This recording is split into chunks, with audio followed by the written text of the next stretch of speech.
Yo, what's up, guys? It's MTG Man. Welcome to Un-mmander, where we're building some unset commander decks. This is just a little fun, a little goofing off, trying to get back into the YouTube stuff. It's just been a while. We're at 19 subscribers.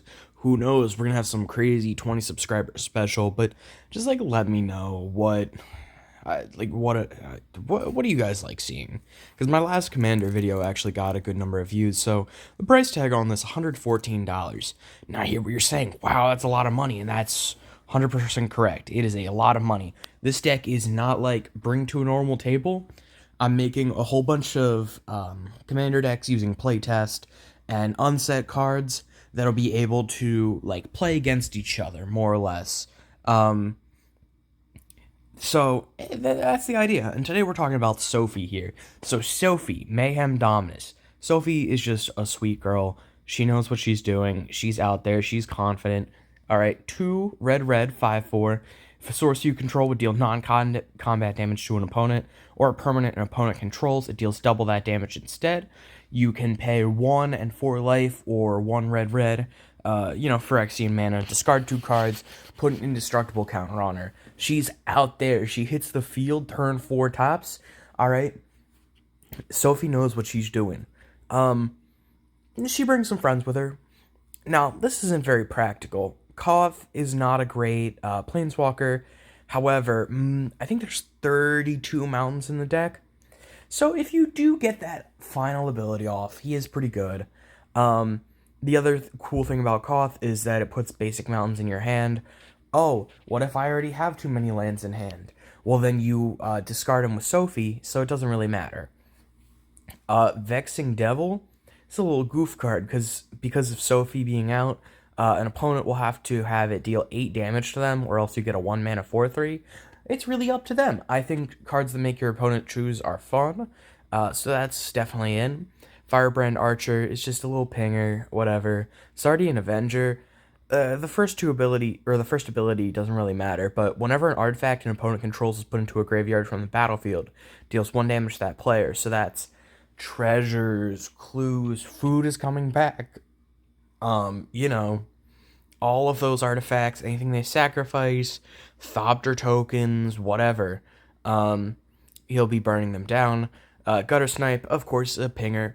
Fanatic of Mogis, so it's a 4-mana 4/2.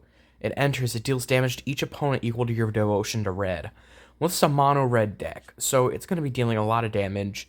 Tectonic Giant, whenever it attacks or becomes the target of a spell an opponent controls, you can either exile the top 2 cards of your library, choose one, and then until the end of your next turn you can play it, which is fine. It's some nice card advantage, or deal 3 damage to each opponent, which is doubled with Sophie. That's 6 damage if they try and target it, or when it attacks. It's a 3/4 body, which isn't bad.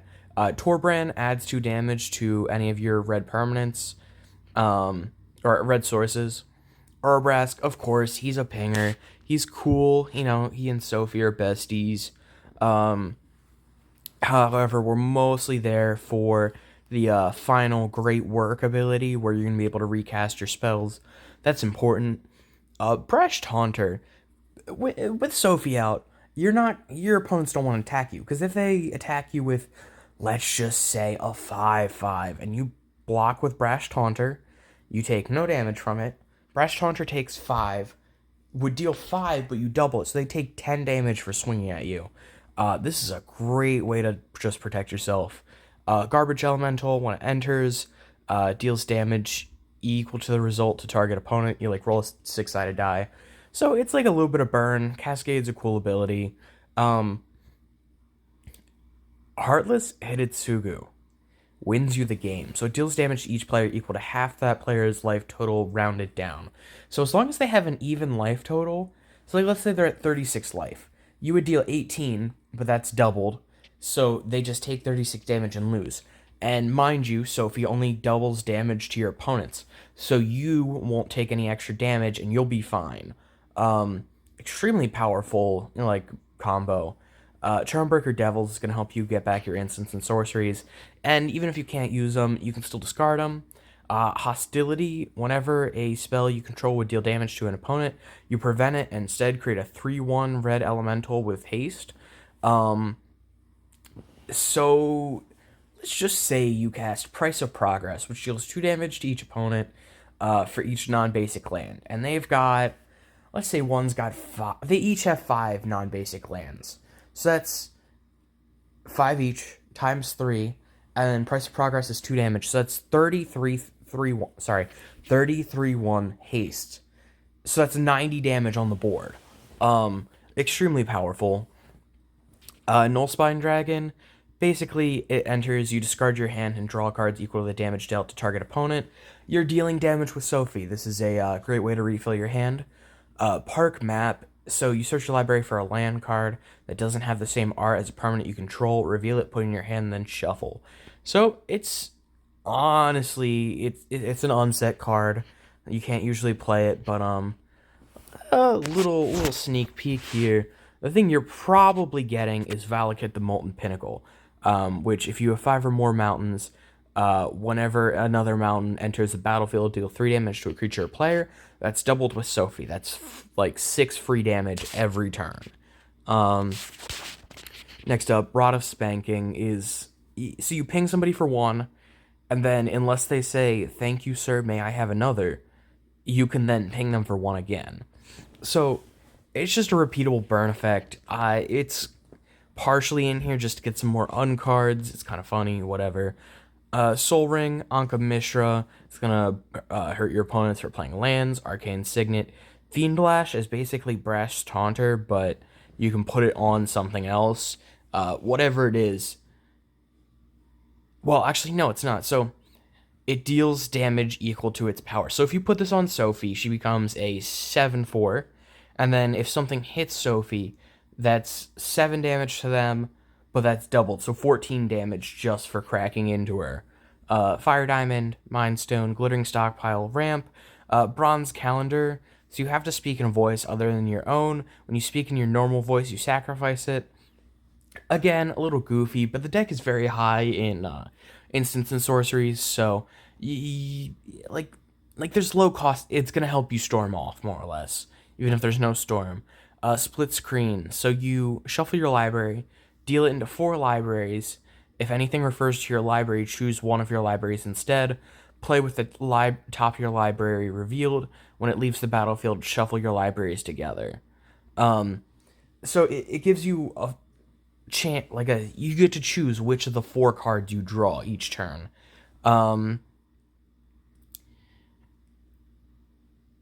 So yeah, it's a little odd, but it's just gonna help you get more options when drawing, whatever. Thran Dynamo's Ramp. Letter Bomb is so you sign it, you shuffle it into an opponent's library, and then when they draw Letter Bomb, it deals 19.5 damage to them, which should be doubled to 39 damage. So that should kill somebody. Just Desserts is a funny little kill spell. It'll deal pie damage, which is 3.14159265357. Like, it goes on infinitely. But, that rounds up to a 6 damage. Like, it's fine.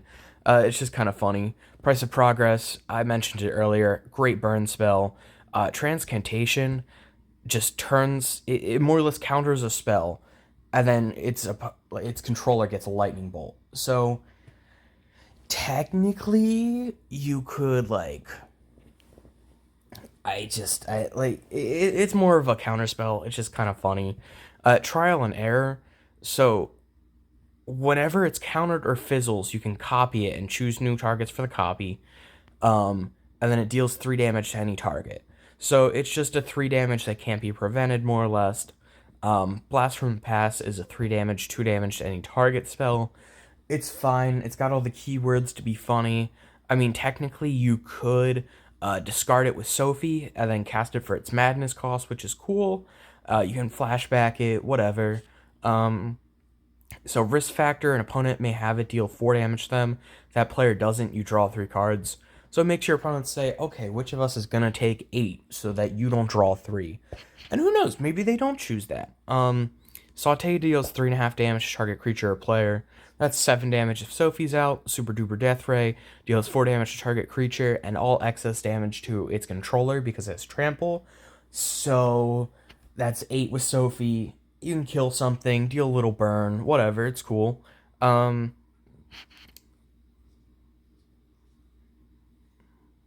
yeah. Deal damage, deals 4 damage to a creature or player, and then whenever an opponent says deal or damage, you may say gotcha and return it to your hand. It's just a repeatable spell, and not to mention, you're going to be dealing a lot of damage. So the idea that your opponents aren't going to say it is pretty preposterous. Punctuate deals damage to target creature equal to half the number of punctuation marks in that creature's text box. I just thought it was goofy, so I added it to the list. Bombardment. So all the cards that aren't on the battlefield that you own become magic missiles, quotations, that cost 1 red and deal 2 damage to any target. So if you have a large hand, like 10, or I say somehow you got up to 10 cards, you cast it, and then you can just kind of fling damage across the board. It'll be doubled with Sophie. I think it's cool. Cathartic Reunion's a draw spell, of course. Face to face, so you play a best 2 out of 3 rock, paper, scissors. And if you win, the opponent you played with is dealt 5 damage. Doubled, that's 10 damage. That's like a quarter, sorry. Yeah, that's a quarter of their life for 2 mana, which is pretty good. Flame Rift deals 4 damage to each player, or 8 damage with Sophie out. The ultimate Wizards of the Coast customer service deals X damage to each of Y target creatures and Z target players. So it's kind of like a mix and match. Yeah, I know the border's blue. It's a reference to, I forget if it's Typhoon. I believe it was a green card that was printed with a blue border.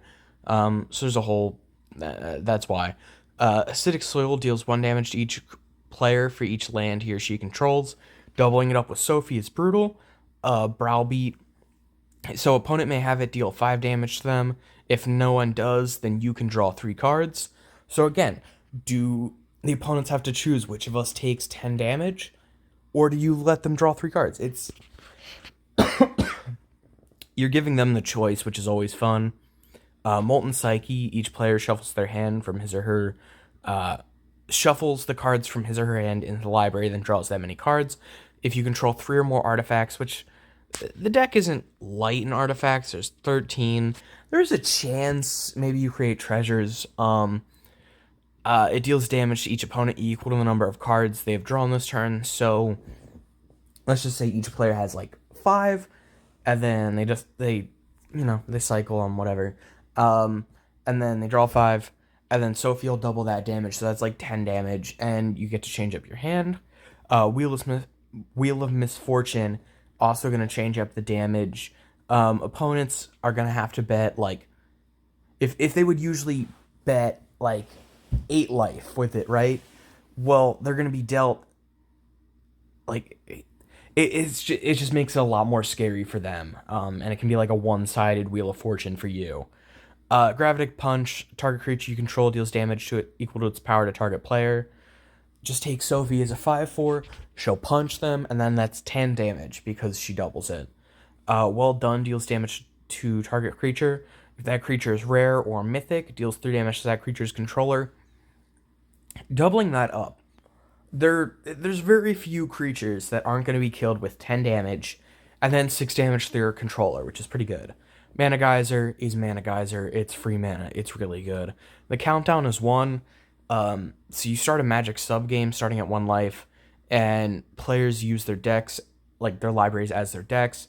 For the rest of the main game, if a source would deal damage to a player who didn't win the sub-game, it deals double that damage to that player instead. So, being realistic, there's a good chance you win the sub-game because you have burn spells. You should be able to win some way. Don't try this at home. Whenever a hot source you control would deal damage, it deals that much damage +1, and you can sacrifice it. Deals damage equal to twice the number of hot cards in your graveyard to target creature or player.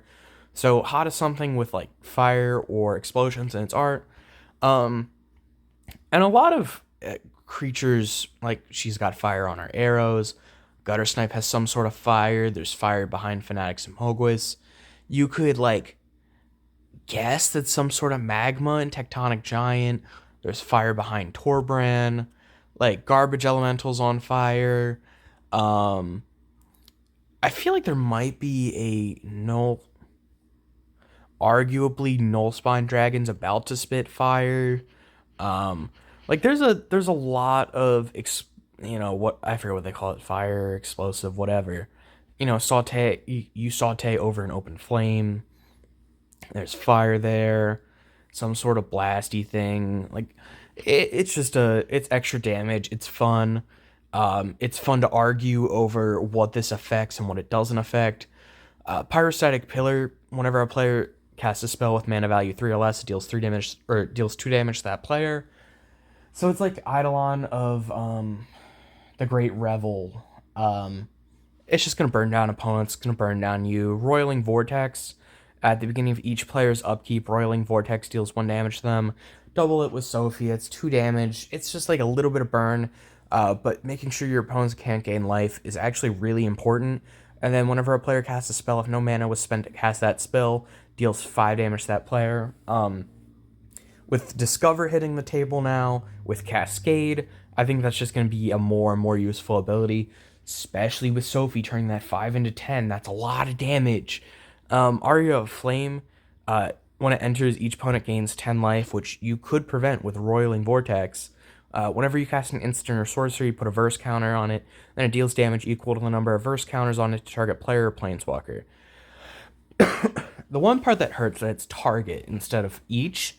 However, with Sophie doubling it, that's like 2 damage, 4 damage, 6 damage, and the deck contains a total of 13 sorceries, 10 instants, so that's 23 spells to benefit off of. Plus, you have ways to cast them from the graveyard and whatever. It's just going to get stronger. Descent into Avernus. At the beginning of your upkeep, put 2 descent counters onto it. Then it deals... Then each player creates X treasure, where X is the number of descent counters on it, and it deals that much damage to them. So, you play it, next turn it's got 2 counters, because the Sophie will deal 4 damage to each opponent. Each player will create 2 treasures. But yeah, it's a nice way to get treasures onto the battlefield. It ramps you, it burns your opponents. It's more or less everything the deck wants. Fiery Inscription, whenever you cast an instant or sorcery, it deals 2 damage to each opponent. 4 damage with Sophie, 10 instants or sorceries, wins you the game. Repercussion, whenever a creature's dealt damage, deals that much damage to that creature's controller. This is going to be great doubled. It's going to be great by itself. It's very strong. Whenever a player successfully casts a spell, Spell Shock deals 2 damage to them. So, this is just more burn. Valakut Exploration. Whenever you play a land, you exile the top card of your library. You can play it as long as it remains exiled. At the beginning of your end step, if their card's exiled with it, put it into their owner's graveyard. And it deals that much damage to each opponent. So, if you play your land for turn every turn, that's either A, an extra card in hand, or B, 1 damage to each opponent, 2 damage with Sophie. Ley Line of Combustion, whenever you and or at least one permanent you control becomes the target of a spell or ability an opponent controls, it deals 2 damage to that player. That means your opponent is losing life every time they try and remove a creature. It's just very strong. Mana Barbs, whenever a player taps a land for mana, Mana Barbs deals 1 damage to that player. In general, it's just going to help burn down the game. Arcane Bombardment, because a lot of the spells you are casting, like, okay, so if you play, let's say, Risk Factor, right? And that's 4 damage. An opponent could choose to take 4 or 8 once, right? However, when you play Arcane Bombardment and that spell gets exiled from your graveyard and copied every time you cast your first instant or sorcery spell, that's like, okay, who's gonna take the 8? Who's gonna take the 8? Like, it's gonna really wear them down. You're gonna keep drawing. It's gonna keep getting stronger. Fiery Emancipation. If a source would deal damage to a permanent or player, it deals triple that damage to that permanent or player instead. Very, very, very strong. Triple damage is a lot of damage. Plus Solphim doubling. So let's just say you lightning bolt someone. So that's 3 times 2 is 6 times 3 is 18 damage for 1 mana. Extremely powerful. However, it's a little hard to get on the field. What are the chances it sticks? Whenever a creature is put into a graveyard from play, you may have Vicious Shadows deal damage to target player equal to the number of cards in that player's hand. So somebody board wipes and each player loses let's say each opponent loses 4 creatures and each opponent has 4 cards in hand. Well, Sophie's probably not dying to a board wipe because she has Indestructible. So that's 4 cards in hand for 4 creatures. That's 16 damage times 2. That's 32. It's a lot of possible damage, but it's like, what are the chances? This deck is really just meant to be fun. It's a little over the top. Its win rate, I don't know what it would be like. Probably not great, but moving on. Desert, it deals damage to an attacking creature. It'll be doubled. It's nice. Of course, 30 mountains. Ruminap Ruins, you can sacrifice it to deal, 4 damage to each opponent. It's just extra burn. Sunscorched Desert is extra burn. And then, of course, Valakut is going to be another way to win the game. The deck has a lot of ways to close games, how to take players out, and it's going to spread damage across the table. However, there's a good chance you're going to become the threat. And let's be real here, with only 14 creatures in the deck, and one of them, your opponent is going to maybe pay 8 life to not have hit the field, and the other 13 are some of them are pretty high mana cost. You're going to be kind of defenseless for a part of the game. I think there are cards that could go in this deck if you wanted to add, like, Blasphemous Act. If you wanted to add more creature removal, like Chaos Warp. Well, Chaos Warp's everything removal, but I really felt that Chaos Warp being in this deck would encroach on, like, the Chaosy deck, and this deck's really just for fun. So tell me what you think. Let me know in the comments. What would you add to this deck? What kind of decks would you like to see in the Undeck series? Right now, I'm working on one that's just... it's a Secret Lair, but it's just Universes Beyond, because, one of these days, we're going to be able to recreate the Ultimate Showdown of Ultimate Destiny with Magic cards. Of course, I have this one I'm working on that I just decided I'd let it play more than one copy of Food Fight. I have a Squirrel one, this hat/soldier/flicker one, because all soldiers have hats, so they work with Brim's Barone. There's a Augment deck. There's a green value deck, Rolling the Dice, Yearlock, Goblins, but just funny goblins. And then, of course, I'm thinking about Baron Von Count, but I'm not sure yet. Let me know what you want to see. And also let me know the new Secret Lair that's coming out. Do you want me to do a price guide on that? I know I've done that for the last 2, but I recorded one for this one, and then I lost the footage, so I'm a little bummed. But I'll see you in the next one. Bye.